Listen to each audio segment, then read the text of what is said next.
In our religious or personal activities, we're used to the idea of worshiping God, take a time of reverence and thankfulness. But the idea of celebrating God is a little less common and perhaps even a little misunderstood.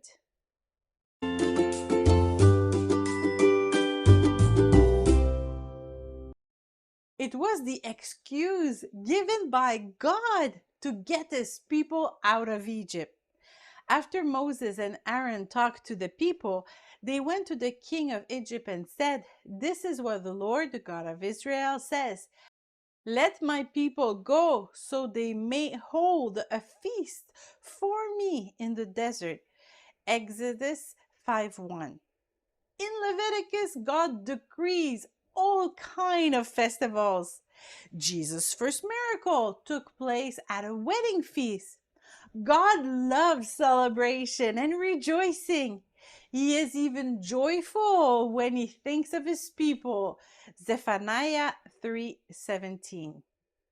We will rejoice in the church, but most of the time we need a reason to do so.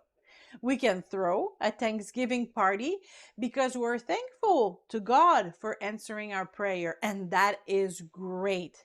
We should always be thankful for everything we receive from God.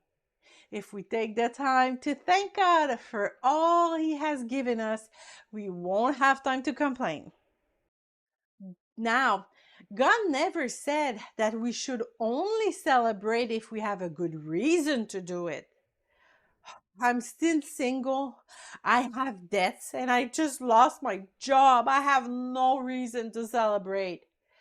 But God never said to only celebrate when we are in victory. Be full of joy in the Lord always. I will say again, be full of joy. Philippians 4:4.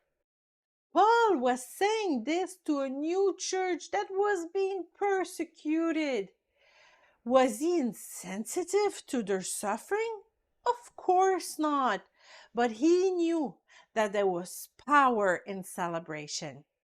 It's good to fast and humble yourself before God.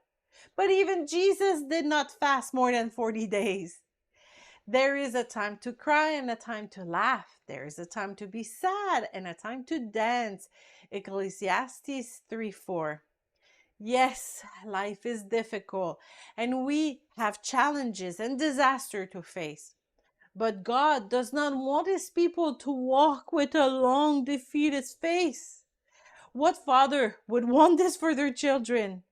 We must reintroduce a celebration into our lives. We should draw the attention of the unsafe people around us just because we're happy.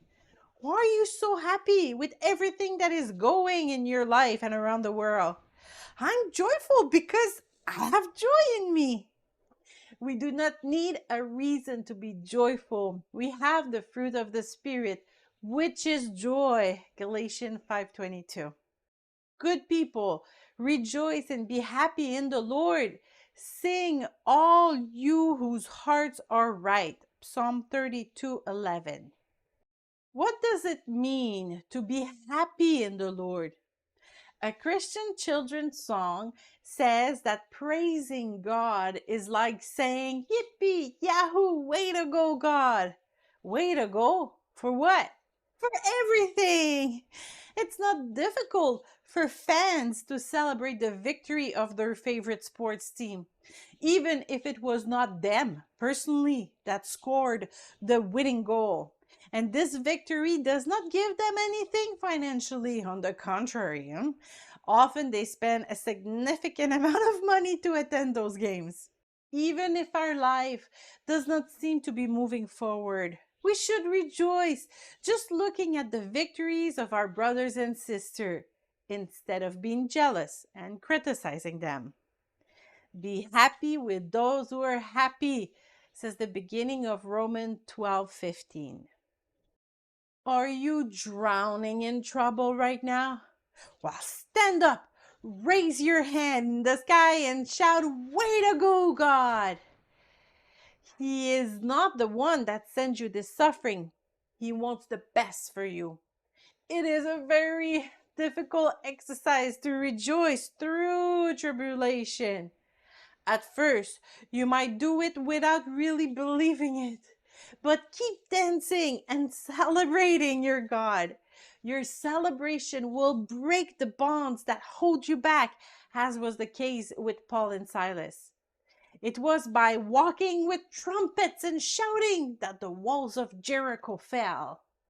You do not need a reason or alcohol to rejoice. I will sing to the Lord all my life. I will sing praises to my God as long as I live.